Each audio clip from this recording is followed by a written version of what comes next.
ചന്ദ്രന്റെ പ്രകാശം കണ്ടാൽ പൗർണമിയാണ് നാട്യം. എന്തോടോ തനിക്ക് ഇങ്ങനെ പ്രകാശം? എന്റെ വംശത്തിലാ കൃഷ്ണാവതാരം.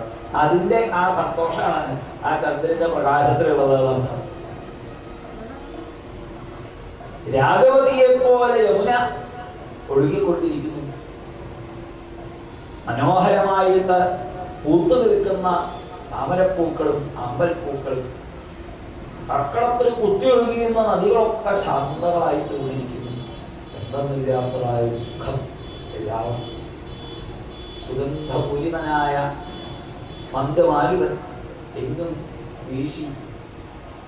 അവിടെ മുഴുവനും ഭഗവാന്റെ തിരുനടയങ്ങനെ തുറക്കുന്ന സമയത്ത് മുഴുക്കാപ്പ് ചാർത്തിയ പൊന്നൂരുവായൂരപ്പന്റെ ആ ശ്രീരാഗത്ത് നിന്നും പുറത്തേക്ക് അങ്ങനെ ഒഴുകി ഒഴുകി വരുന്ന കളഭത്തിന്റെ സുഗന്ധം പോലെ അവിടെ ഇന്നുക സുഗന്ധപൂരിതമാക്കി കഴിഞ്ഞു. ബ്രഹ്മാദേവന്മാർ കുറേശ്ശെയായിട്ട് ഭഗവാന്റെ അവതാരം ഒന്ന് കാണാൻ വേണ്ടിയിട്ട് മേഘങ്ങൾക്കിടയിലൂടെ എത്തി നോക്കുന്നത് പോലെ കാത്തു നിൽക്കുന്ന ഓരോരുത്തരുടെയും ഹൃദയത്തിൽ ആനന്ദത്തിന്റെ നീലചന്ദ്രിക പ്രകാശിപ്പിക്കാനായിട്ട്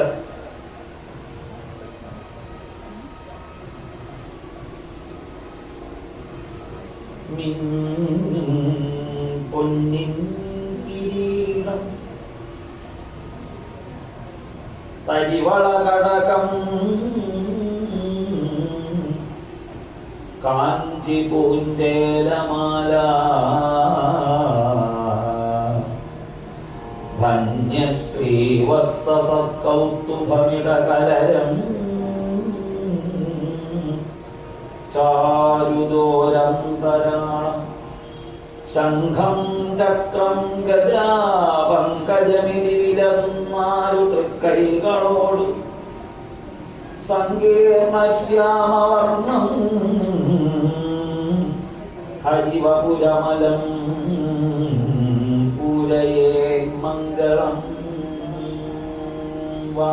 എന്താ സജ്ജനങ്ങളൊക്കെ ആരാധിക്കുന്ന മട്ടിൽ അതിമനോഹരമായി ചുവന്നു തൊടുത്തതായ ചെന്താമരപ്പൂവിന്റെ തളിരിതൽ പോലെ മനോഹരമായ മൃദുലമായ വേരുകൾ, ചന്ദ്രഖണ്ഡങ്ങൾ അടുക്കി വെച്ചതുപോലെ സുന്ദരമായ നഖപങ്കരി, കൂർമാകൃതിയിൽ ഉയർന്നു നിൽക്കുന്ന പുറവടി, അതിൽ ചാർത്തിയതായിട്ടുള്ള പാദസരങ്ങൾ, കടഞ്ഞെടുത്ത തൂണുപോലെ സുന്ദരമായ കണങ്കാലുകൾ, ആശ്രയിക്കുന്ന ഭക്തജനങ്ങൾക്കൊക്കെ നൽകാനുള്ളതായ അനുഗ്രഹങ്ങൾ ഒളിപ്പിച്ചു വെച്ച